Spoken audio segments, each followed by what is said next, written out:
जय माता की। आप सभी का हमारे YouTube चैनल जय माता की में बहुत बहुत स्वागत है।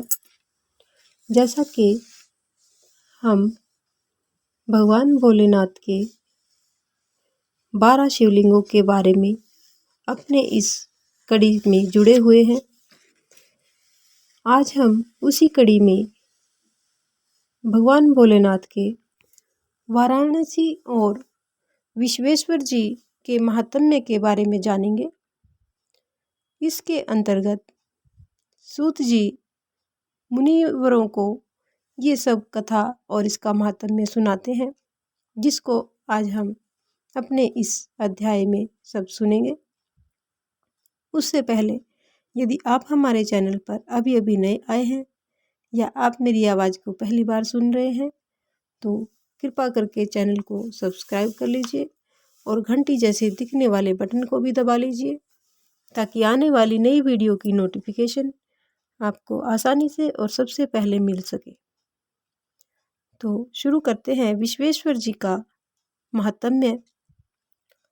इसमें सूत जी कहते हैं कि हे मुनीश्वरों, मैं संक्षेप में ही वाराणसी तथा विश्वेश्वर के परम सुंदर महात्म्य का वर्णन करता हूँ। तुम सब ध्यान लगाकर सुनो। एक समय की बात है कि माँ पार्वती देवी ने लोकहित की कामना से बड़ी प्रसन्नता के साथ भगवान भोलेनाथ से अविमुक्त क्षेत्र और अविमुक्त लिंग का महात्म्य पूछा। तब श्री परमेश्वर भोलेनाथ ने कहा कि यह वाराणसीपुरी सदा के लिए मेरा गुहायतम क्षेत्र है और सभी जीवों की मुक्ति का सर्वथा हेतु है। इस क्षेत्र में सिद्धगण सदा मेरे व्रत का आश्रय ले नाना प्रकार के वेश धारण किए मेरे लोक को पाने की इच्छा रखकर जीवात्मा तथा जितेंद्रिय होकर नित्य महायोग का अभ्यास करते हैं। उस उत्तम महायोग का नाम है पाशुपत योग। उसका श्रुतियों द्वारा प्रतिपादन हुआ है। वह भोग और मोक्ष रूप फल प्रदान करने वाला है। हे महेश्वरी, वाराणसीपुरी में निवास करना मुझे सदा ही अच्छा लगता है, जिस कारण से मैं सब कुछ छोड़कर काशी में रहता हूँ। मैं तुम्हें वो सब बताता हूँ, सुनो। जो मेरा भक्त और मेरे तत्व का ज्ञानी है, वे दोनों ही अवश्य ही मोक्ष के भागी होते हैं। उनके लिए तीर्थ की अपेक्षा नहीं है। विहित और अविहित दोनों प्रकार के कर्म करने के लिए उनके लिए दोनों ही एक समान है। उन्हें जीव मुक्त हो समझना चाहिए।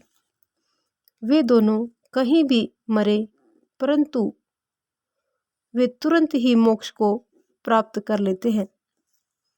यह मैंने निश्चित बात कही है। सर्वोत्तम शक्ति देवी माँ उमे इस परम उत्तम अभिमुक्त तीर्थ में जो विशेष बात है, उसे तुम मन लगाकर और ध्यान लगाकर सुनो।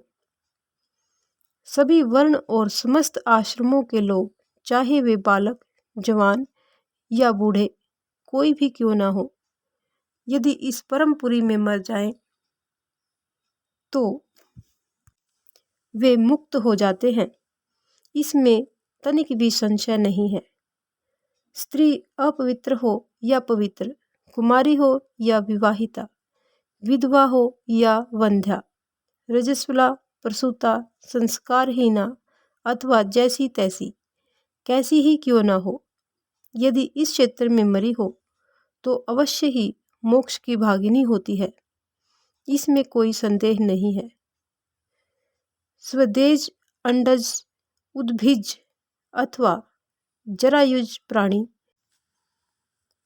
जैसे यहाँ मरने पर मोक्ष पाता है, वैसे और कहीं नहीं पाता। देवी, यहाँ मरने वाले के लिए ज्ञान की अपेक्षा है, न कि भक्ति की। न कर्म की आवश्यकता है, न कि दान की। न कभी संस्कृति की अपेक्षा है और न ही धर्म की। यहाँ नाम कीर्तन, पूजन तथा उत्तम जाति की भी अपेक्षा नहीं होती। जो मनुष्य मेरे इस मोक्षदायक क्षेत्र में निवास करता है, वह चाहे मरे, उसके लिए मोक्ष की प्राप्ति सुनिश्चित है। हे प्रिय, मेरा यह दिव्यपुर गुहा से गुहातर है। ब्रह्मा आदि देवता भी इसके महात्म्य को नहीं जानते, इसलिए यह महान क्षेत्र अभिमुक्त नाम से प्रसिद्ध है, क्योंकि नैमिष आदि सभी तीर्थों से यह श्रेष्ठ है। यह मरने पर अवश्य मोक्ष प्रदान करने वाला है। धर्म का सार सत्य है, मोक्ष का सार समता है तथा समस्त क्षेत्रों तथा तीर्थों का सार यह अभिमुक्त तीर्थ श्री काशी जी है। ऐसी विद्वानों की मान्यता है। इच्छानुसार भोजन, शयन, क्रीड़ा तथा विविध कर्मों का अनुष्ठान करता हुआ जो भी मनुष्य यदि इस अभिमुक्त तीर्थ में प्राणों का परित्याग करता है, तो उसे मोक्ष अवश्य मिल जाता है। जिसका चित्त विषयों में आसक्त है और जिसने धर्म की रुचि त्याग दी है, वह भी यदि इस क्षेत्र में मृत्यु को प्राप्त होता है तो पुनः संसार बंधन में नहीं पड़ता। फिर जो ममता से रहित, धीर, सत्वगुणी, दंभहीन, कर्म कुशल और कर्तापन के अभिमान से रहित होने के कारण किसी भी कर्म का आरंभ न करने वाले हैं, उनकी तो बात ही क्या है।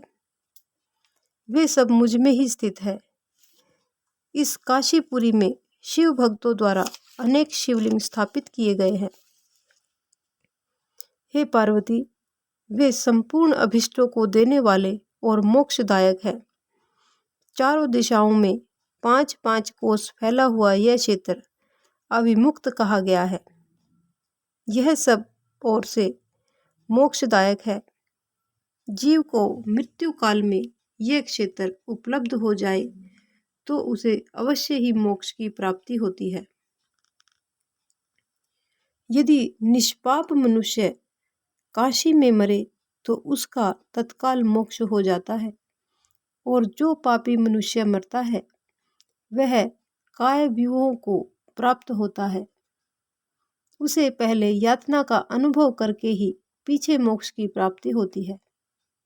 हे सुंदरी, जो इस अभिमुक्त क्षेत्र में पातक करता है, वह हजारों वर्षों तक भैरवी यातना पाकर पाप का फल भोगने के पश्चात ही मोक्ष को पाता है। शतकोटि कल्पों में भी अपने किए हुए कर्म का क्षय नहीं होता। जीव को अपने द्वारा किए गए शुभ कर्म का फल अवश्य ही भोगना पड़ता है। केवल अशुभ कर्म नरक देने वाला होता है।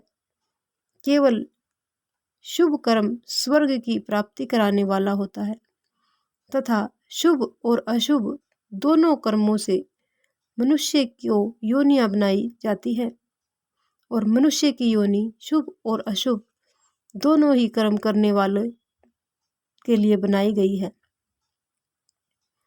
अशुभ कर्म की कमी और शुभ कर्म की अधिकता होने पर उत्तम जन्म होता है।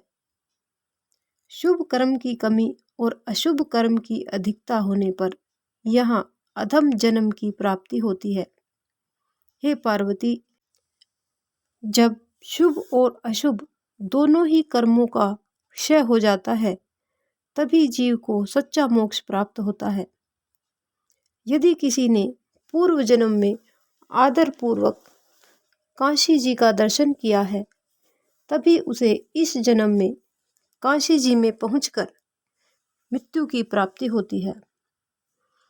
जो मनुष्य काशी जी जाकर गंगा में स्नान करता है, उसके क्रियमान और संचित कर्म का नाश हो जाता है, परंतु प्रारब्ध कर्म भोगे बिना नष्ट नहीं होता। यह निश्चित बात है। जिसकी काशी में मुक्ति हो जाती है, उसके प्रारब्ध कर्म का भी क्षय हो जाता है। हे प्रिय, जिसने उस ब्राह्मण को भी काशीवास करवाया है या किसी एक ब्राह्मण को भी काशीवास करवाया है, वह स्वयं भी काशीवास का अवसर पाकर मोक्ष के लाभ को प्राप्त करता है। इसके आगे सूत जी कहते हैं कि हे मुनिवरों, इस तरह से काशी जी का तथा विश्वेश्वर जी का प्रचुर महात्म्य बताया गया है, जो सत्पुरुषों को भोग और मोक्ष प्रदान करने वाला है। इसके बाद मैं तुम्हें त्र्यंबकम नामक ज्योतिर्लिंग का महात्म्य बताऊंगा, जिसे सुनकर मनुष्य क्षण भर में समस्त पापों से मुक्त हो जाते हैं। इस विश्वेश्वर जी के महात्म्य का उल्लेख श्री शिव पुराण जी के 23वें अध्याय के अंतर्गत आता है। यदि आपको हमारी ये कथा पसंद आए तो कृपा करके लाइक का बटन अवश्य दबाएं, और यदि आपको कथा पसंद नहीं आती तो एक डिसलाइक का बटन भी दबा सकते हैं। इस प्रकार की और भी अन्य धार्मिक रोचक कथा कहानियों को जानने सुनने के लिए आप हमारे चैनल को सब्सक्राइब करें, लाइक करें और अपने मित्रों और प्रियजनों में आगे भी शेयर करते रहें। जय माता की।